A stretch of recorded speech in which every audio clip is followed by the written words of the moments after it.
क्या आप भी उन लोगों में से हैं जो काफ़ी लंबे अरसे से मैदे की दवाई लेते जा रहे हैं और जिस दिन छोड़ते हैं उस दिन मैदे के मसाइल का शिकार हो जाते हैं। लंबा अरसा दवाई लेने से आपको क्या मसाइल हो सकते हैं? क्या हड्डियों के मसाइल हो सकते हैं? क्या कैंसर हो सकता है? गुर्दे के ऊपर उसके क्या असरात हैं? आज इस पे बात करेंगे और कैसे इनसे छुटकारा हम पा लेंगे।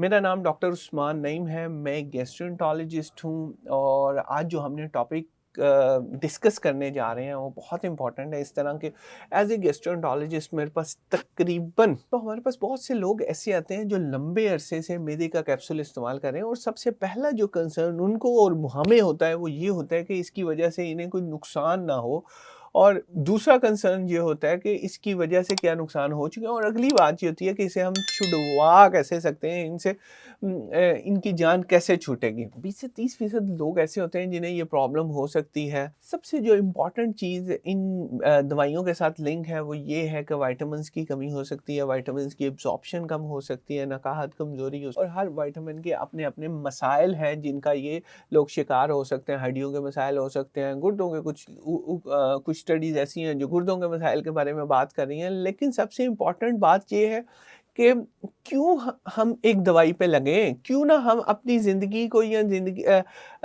लाइफ को ऐसे चेंज करें कि इनसे जान छूट जाए। 5 रूल्स आपको ऐसे बताऊंगा जो हमें अपनाने हैं कोई किसी भी दवाई के लिए। जब आप यूज़ कर रहे हैं तो नंबर 1, एक शॉर्ट टर्म थोड़ी देर के लिए यूज़ करें, उसकी जितनी देर फादियत है उतनी देर यूज़ करें और उसके बाद इसे बंद कर दें। दूसरी चीज़ जो अहम है कि खुद से बिला वजह बार बार दवाई नहीं लेनी, सोल्यूशन तलाश करना है, सहारा तलाश नहीं करना। ये नहीं कि अभी लें ठीक हो जाएंगे बाद में देख लेंगे, दर्द हुई दर्द की दवाई ले ली बाद में देख लिया, ऐसे नहीं करना। उस बीमारी की तशखीस करानी है और उसको अगर तशखीस कोई नहीं कर पा रहा तो वो आपने उससे पूछना है इसकी पहले तशखीस करो फिर मुझे दवाई दो।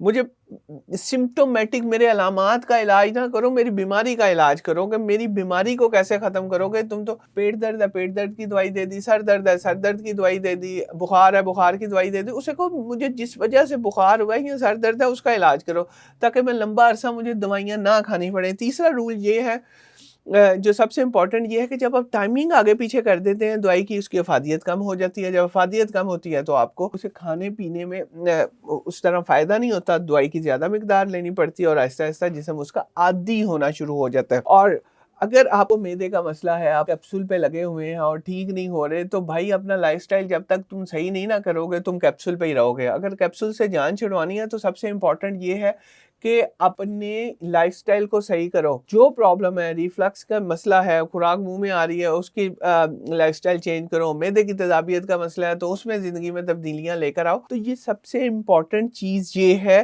कि अपनी लाइफस्टाइल चेंज करनी है। और गाहे बगाहे एक डॉक्टर ने आपको दवाई दी 2 हफ्ते के लिए, आपने वही दवाई 2 हफ्ते की बजाय 2 महीने खा ली। अब वो 2 महीने के बाद उसके मसाइल और हो गए हैं। अब इसलिए आपने रिव्यू करवाना है करीबी किसी भी बंदे से। अच्छा, अब यहाँ पे जो इम्पोर्टेंट बात आती है वो ये कहती है हम बार बार फीस नहीं दे सकते।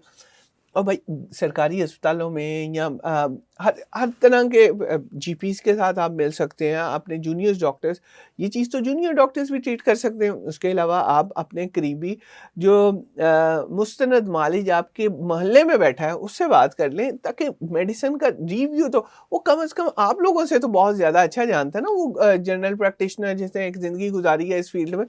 तो इसलिए आपने उस कैप्सूल से अगर जान छुड़वाना चाहते हैं तो उसके रूल्स ये हैं कि खुद से दवाई लंबा अरसा नहीं खानी, दूसरा अपना लाइफस्टाइल चेंज करना, तीसरा उसको जितनी देर के लिए जिस टाइम पे दी है उस टाइम पे खानी है, उसके अलावा आगे पीछे नहीं करनी दवाई आपने, और बगैर बताए रोज़ रोज़ नहीं खानी। और जितनी देर दी है उतनी देर खाएं, बंद करें। मसला हल नहीं हो रहा उसे कहें भाई मेरा डायग्नोसिस बनाओ पहले फिर मुझे दवाई देना, इस तरह हवा में दवाई ना दो। तो ये वो तरीके हैं जिसमें आप अमल करके उस कैप्सूल से, जिस पे अगर आप पूरी काफ़ी देर से लगे हुए हैं, उस कैप्सूल की आदत बन गई है, उसे जान छुड़वा सकते हो। बहुत शुक्रिया आपका।